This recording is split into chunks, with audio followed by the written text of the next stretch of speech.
Assalamualaikum warahmatullahi wabarakatuh.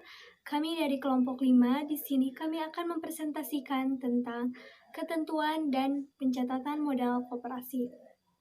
Oke, sebelum kita masuk ke materi, kita perkenalan terlebih dahulu. Perkenalkan, nama saya Rizka Pionita. Di video ini, saya akan menjelaskan tentang fungsi dan peran koperasi. Dan saya juga di sini sebagai moderator. Oke, selanjutnya dipersilahkan untuk anggota lain memperkenalkan diri terlebih dahulu. Perkenalkan, nama saya Agnes Putri Permatasari akan membawakan materi tentang pengertian koperasi. Saya Metalia Marliani akan menjelaskan mengenai materi landasan dan asas koperasi. Nama saya Neni Rosilani. Di sini saya akan memaparkan tentang ciri dan sifat koperasi. Nama saya Risti Nurfitria. Saya Silvi Siti Sopianti. Di sini saya akan menunjukkan contoh-contoh koperasi yang ada di Kabupaten Ciamis. Nama saya Tita Hayati. Di sini saya akan memaparkan tentang pencatatan modal koperasi. Gimana? Udah pada kenal kan? Langsung saja kita masuk ke materi yang pertama, yaitu pengertian koperasi. Oh iya, jangan lupa ya, tonton video ini sampai habis dan simak materinya. Pengertian koperasi. Koperasi berasal dari bahasa Inggris, yaitu cooperation, yang berarti kerjasama. Jadi, sistem pengelolaan koperasi dilandaskan pada asas kekeluargaan dan kehidupan berdemokrasi. Secara umumnya, koperasi dapat diartikan sebagai badan usaha yang dimiliki dan dikelola oleh anggotanya. Namun, ada pengertian lain koperasi menurut beberapa para ahli. Salah satunya yaitu Bapak Koperasi Muhammad Hatta. Menurutnya, koperasi adalah usaha bersama guna memperbaiki atau meningkatkan kehidupan atau taraf ekonomi berlandaskan asas tolong-menolong. Berdasarkan Undang-Undang Nomor 25 Tahun 1992 tentang Perkoperasian, Pasal 1 dijelaskan, koperasi adalah badan usaha yang beranggotakan orang-orang atau badan hukum koperasi dengan melandaskan kegiatannya berdasarkan prinsip koperasi, sekaligus sebagai gerakan ekonomi rakyat atas asas kekeluargaan. Sedangkan perkoperasian adalah salah satu yang menyangkut kehidupan koperasi. Baik, saya akan menjelaskan mengenai landasan dan asas koperasi. Yang pertama adalah landasan koperasi. Koperasi harus memiliki pedoman dalam menentukan arah kebijakannya agar bermanfaat bagi para anggotanya. Selain itu, pelaksanaan kegiatan-kegiatan koperasi juga harus memiliki landasan. Berikut ini merupakan landasan-landasan koperasi Indonesia. Yang pertama adalah landasan ideal. Pancasila adalah landasan ideal koperasi, bercermin pada penerapannya sebagai dasar negara yang memberikan pedoman dan sumber hukum sehingga memberikan manfaat bagi masyarakat. Koperasi menerapkan hal tersebut sebagai dasar penerapan kegiatan-kegiatan dalam koperasi, agar sesuai dengan nilai-nilai pada sila-sila Pancasila yang tujuannya sesuai dengan undang-undang, yaitu terwujudnya kesejahteraan sosial. Yang kedua adalah landasan konstitusional atau struktural. Landasan konstitusional atau yang sering disebut landasan struktural dari Koperasi Indonesia adalah Undang-Undang Dasar 1945. Secara detail, landasan ini disusun dalam pasal 33 ayat 1 yang menegaskan bahwa perekonomian disusun sebagai usaha bersama berdasar asas kekeluargaan. Ini berarti kegiatan perekonomian dilaksanakan oleh seluruh anggota di bawah pengawasan masyarakat. Karena tujuan dari kegiatan ekonomi adalah kesejahteraan untuk seluruh masyarakat dan bukan hanya kesejahteraan perorangan. Dan koperasi merupakan perwujudan pasal 33 yang paling sesuai. Yang ketiga adalah landasan mental. Landasan mental koperasi Indonesia adalah adanya sikap, kesadaran pribadi, dan kesetiakawanan. Dalam koperasi, kesadaran pribadi dan kesetiakawanan merupakan dua hal yang saling berkaitan dan tidak dapat dipisahkan. Untuk menjaga kuatnya sistem koperasi, harus ada kesetiakawanan antar anggota koperasi demi terciptanya kemajuan, perkembangan usaha, dan kesejahteraan khususnya bagi para anggota koperasi dan umumnya bagi masyarakat. Yang terakhir adalah landasan operasional. Landasan operasional koperasi di dalamnya memuat dasar-dasar peraturan dan tata tertib yang wajib diikuti dan ditaati oleh seluruh anggota koperasi. Tujuannya adalah agar aturan-aturan ini dapat dijadikan sebagai pedoman dalam pelaksanaan tugas dan fungsi dari masing-masing anggota koperasi. Kemudian selanjutnya adalah asas koperasi. Asas koperasi ada 3, yaitu yang pertama adalah asas kekeluargaan, yang kedua adalah asas gotong royong, dan yang ketiga adalah asas demokrasi ekonomi. Menurut pasal 2 Undang-Undang Nomor 25 Tahun 1992, asas koperasi adalah kekeluargaan. Namun, pada praktiknya, ketiga asas yang disebutkan tadi, yaitu asas kekeluargaan, asas gotong royong, dan asas demokrasi ekonomi, tetap dilaksanakan. Baiklah, sekian materi yang dapat saya sampaikan. Terima kasih. Baiklah, di sini saya akan memaparkan tentang ciri dan sifat koperasi. Ciri dan sifat koperasi diantaranya adalah 1. Keanggotaan yang bersifat sukarela. Artinya, keanggotaan koperasi tidak boleh dipaksa dan harus bersifat sukarela.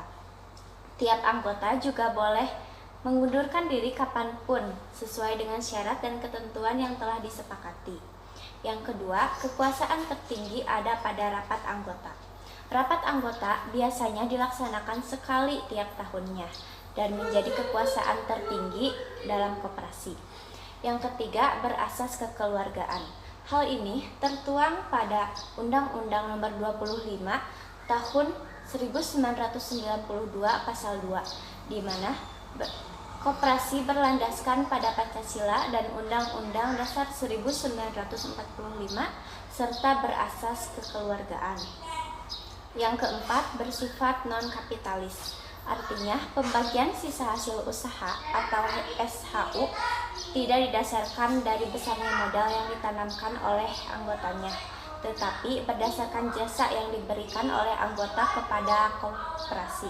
Yang kelima, berdasarkan prinsip swadaya, swakerta, dan swasembada. Maksudnya, koperasi berdasarkan pada prinsip usaha sendiri atau swadaya, prinsip buatan sendiri atau swakerta, dan prinsip kemampuan sendiri atau swasembada. Yang keenam, tujuannya meringankan beban ekonomi anggota pada khususnya dan masyarakat pada umumnya. Yang ketujuh, koperasi merupakan perkumpulan orang dalam sebuah kelompok yang menjalankan usaha. Yang kedelapan, modal tidak tetap, bisa berubah-ubah menurut banyaknya simpanan anggota yang terdaftar. Yang kesembilan, tidak mementingkan pemasukan modal atau pekerjaan usaha, tetapi keanggotaan pribadi dengan prinsip kebersamaan. Yang kesepuluh, dalam rapat anggota, tiap anggota masing-masing satu suara tanpa memperhatikan modal masing-masing. Yang kesebelas, seperti halnya perusahaan yang terbentuk perseroan terbatas atau PT, maka koperasi mempunyai bentuk badan hukum. Yang ke-12, kerugian dipikul bersama antara anggota. Jika koperasi menderita kerugian, maka para anggota memikul bersama. Anggota yang tidak mampu dibebaskan dari beban atau tanggungan kerugian. Kerugian dipikul oleh anggota yang mampu. Sekian yang dapat saya sampaikan dalam materi ciri dan sifat koperasi. Terima kasih. Kembali lagi dengan saya Rizka Pionita. Di sini saya akan menjelaskan tentang fungsi dan peran koperasi.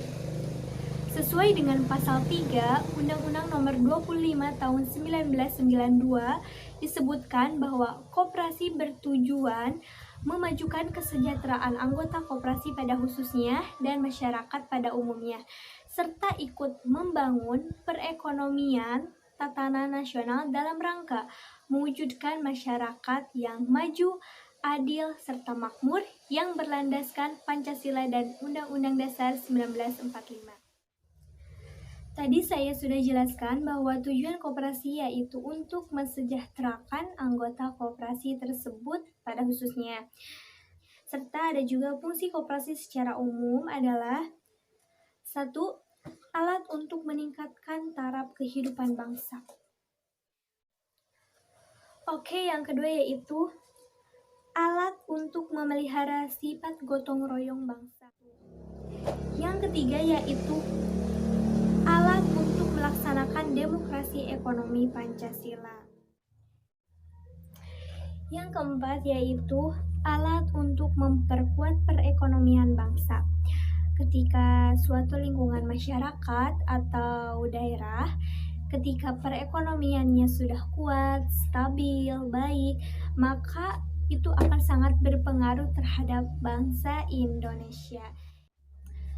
Yang kelima yaitu alat untuk menekan tumbuhnya monopoli dan persaingan bebas. Tadi saya sudah menjelaskan tentang fungsi koperasi, sekarang saya akan menjelaskan tentang peran koperasi dalam perekonomian Indonesia, yaitu 1. Mewujudkan dan mengembangkan perekonomian nasional yang merupakan usaha bersama berdasarkan atas asas kekeluargaan dan demokrasi rakyat. Yang kedua yaitu memperkokoh perekonomian rakyat sebagai dasar kekuatan dan ketahanan perekonomian nasional. Yang ketiga yaitu membangun dan mengembangkan potensi dan kemampuan ekonomi anggota pada khususnya dan masyarakat pada umumnya. Ketika kita menjadi anggota koperasi, itu akan lebih meningkatkan potensi yang kita miliki. Bukan hanya kita sebagai anggota koperasi, kita juga dapat men-share ilmu yang kita dapat dari koperasi tersebut kepada orang-orang di sekitar kita. Jadi bukan kita saja sebagai anggota koperasi yang dapat merasakan manfaatnya, tetapi masyarakat di sekitar pun akan merasakan manfaat dari adanya koperasi tersebut. Oke, yang keempat adalah secara aktif terlibat dalam upaya meningkatkan kualitas kehidupan manusia dan masyarakat. Ketika kita menjadi anggota koperasi, maka secara langsung kita sudah terlibat dalam meningkatkan kualitas kehidupan manusia di negara Indonesia. Yang kelima, yaitu koperasi meningkatkan tingkat pendidikan rakyat. Kenapa bisa seperti itu? Karena ketika koperasi didirikan, maka kita secara tidak langsung belajar di koperasi tersebut dari ilmu-ilmu yang dulunya kita tidak tahu, kita menjadi tahu karena kita saling bersharing antar anggota koperasi. Yang keenam yaitu memperkokoh perekonomian rakyat sebagai dasar kekuatan dan ketahanan perekonomian nasional dengan koperasi sebagai sokongannya. Jadi, menjadi anggota koperasi itu sangat banyak manfaatnya, serta itu sangat membantu pemerintah untuk mewujudkan perekonomian nasional yang lebih baik lagi. Materi selanjutnya adalah mengenai sumber modal koperasi. Ada 10 sumber modal koperasi berdasarkan Undang-Undang Nomor 12 Tahun 1967. Diketahui ada 2 sumber yang dapat dijadikan modal usaha koperasi, yaitu modal sendiri dan modal pinjaman. Modal sendiri yang pertama berasal dari simpanan pokok.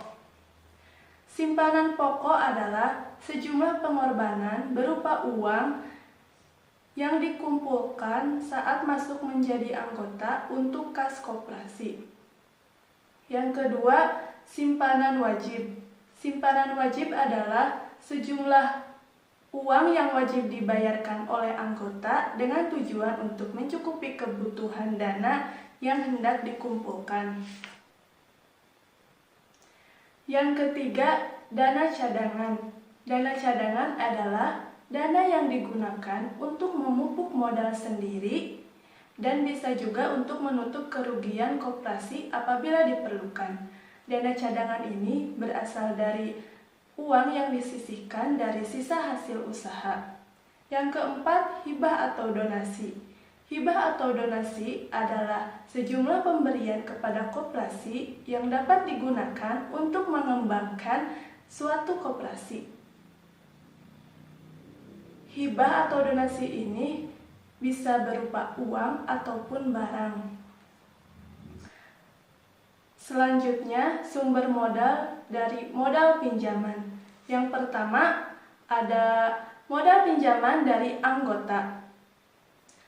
Selain daripada simpanan pokok dan simpanan wajib, koperasi juga bisa mengumpulkan modal pinjaman dari anggota dalam bentuk simpanan sukarela dan juga simpanan khusus.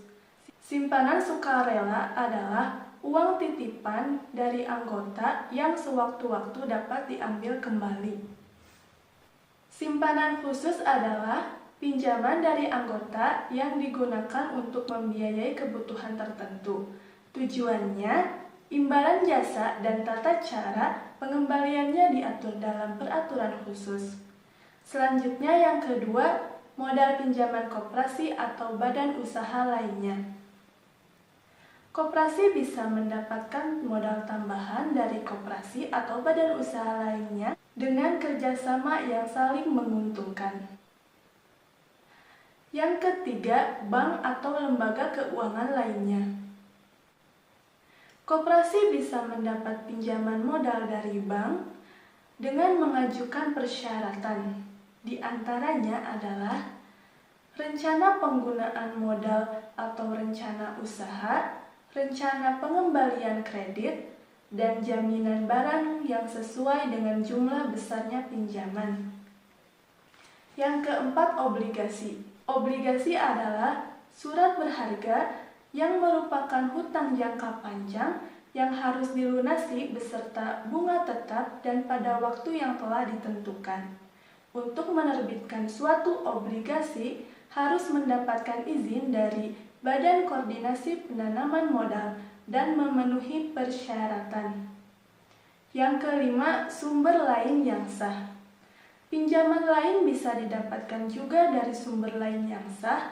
Dalam hal ini seperti pemerintah atau lembaga lain dengan pertimbangan tertentu.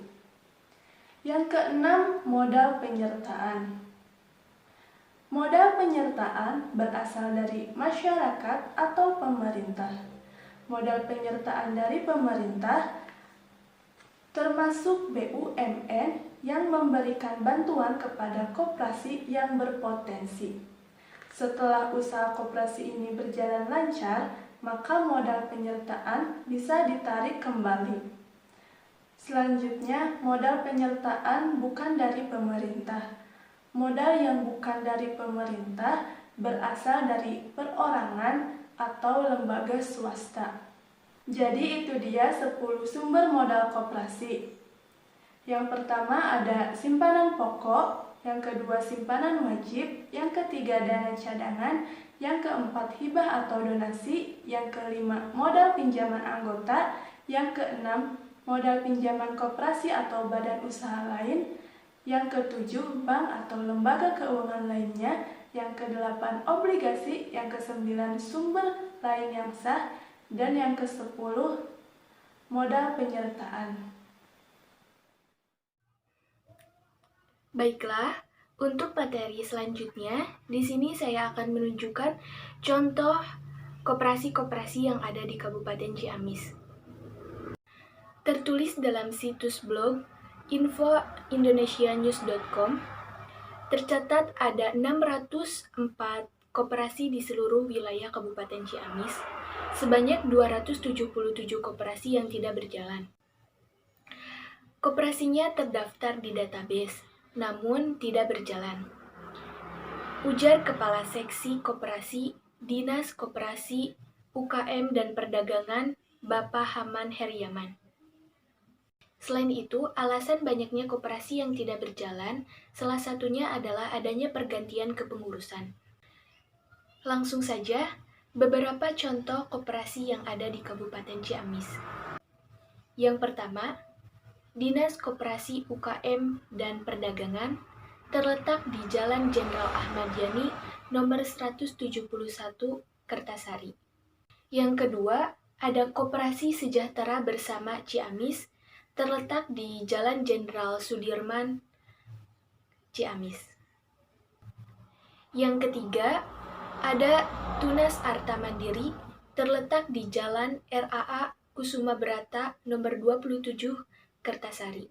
Yang keempat, ada Plaza Dekopinda Ciamis, terletak di Jalan Imbanagara Raya nomor 385 Kecamatan Ciamis. Dan yang terakhir, Koperasi Kamuliaan Ciamis, terletak di Jalan Kertasari Ciamis. Sekian contoh beberapa koperasi yang dapat saya sampaikan. Terima kasih. Baiklah, saya akan membahas tentang pencatatan modal koperasi. Pencatatan modal koperasi tidak jauh berbeda dengan pencatatan-pencatatan pada umumnya. Hanya saja dibedakan oleh dua hal, yaitu pada saat pencatatan modal dan pada saat pembagian hasil usaha dilakukan. Seperti yang sudah dijelaskan oleh teman saya sebelumnya, bahwa pencatatan modal koperasi dapat diklasifikasikan dalam dua kelompok, yaitu modal sendiri dan modal dari pihak lain. Modal sendiri pada koperasi dibagi menjadi tiga, yaitu dari simpanan pokok, simpanan wajib, dan dana cadangan. Pencatatannya adalah dengan mendebit kas dan mengkredit akun-akun simpanan tersebut sesuai dengan transaksi yang terjadi. Untuk yang kedua, yaitu dari modal dari pihak lain, dibagi menjadi dua kelompok lagi, yaitu pinjaman anggota dan dari pihak lain dari luar anggota. Pinjaman dari anggota terbagi menjadi dua, yaitu satu, simpanan khusus, dan dua, simpanan sukarela. Untuk pencatatannya, yaitu dengan mendebit kas dan mengkredit akun simpanan tertentu sesuai dengan transaksi yang terjadi. Untuk modal dari pihak lain di luar anggota terbagi lagi menjadi beberapa sumber, yaitu modal penyertaan, modal sumbangan, atau utang bank, atau bisa saja dari sumber lain yang sah seperti obligasi dan lainnya.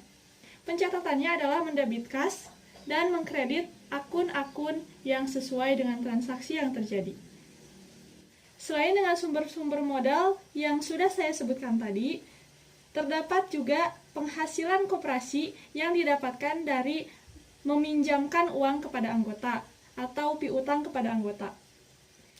Seperti meminjam ke bank, koperasi juga mengambil keuntungan dari meminjamkan uangnya kepada anggota, yaitu berupa jasa bunga atau yang disebut dengan jasa simpanan dan jasa administrasi atau yang disebut dengan jasa provisi.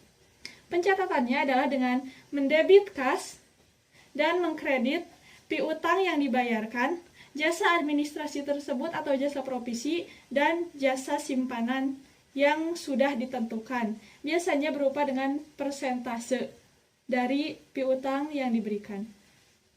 Untuk lebih jelasnya, saya sudah mengumpulkan beberapa contoh dari beberapa sumber yang saya temukan di internet.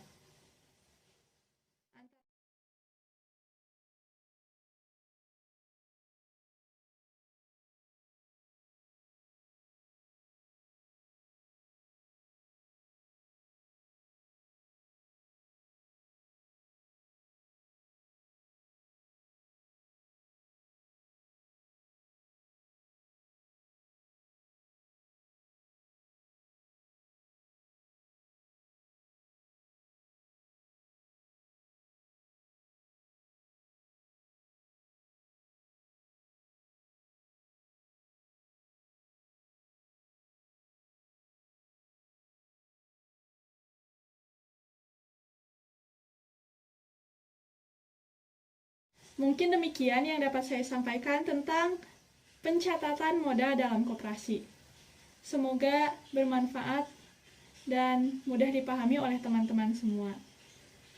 Untuk kekurangannya saya ucapkan mohon maaf, dan untuk perhatiannya saya ucapkan terima kasih. Sekian dari kelompok kami. Mohon maaf apabila terdapat banyak kesalahan dan kekurangan, karena kami juga masih dalam tahap pembelajaran. Kemudian, bagi kalian yang ingin mengajukan pertanyaan, silahkan tuliskan di kolom komentar. Insya Allah nanti kami akan jawab. Sampai jumpa di lain waktu. Wassalamualaikum warahmatullahi wabarakatuh.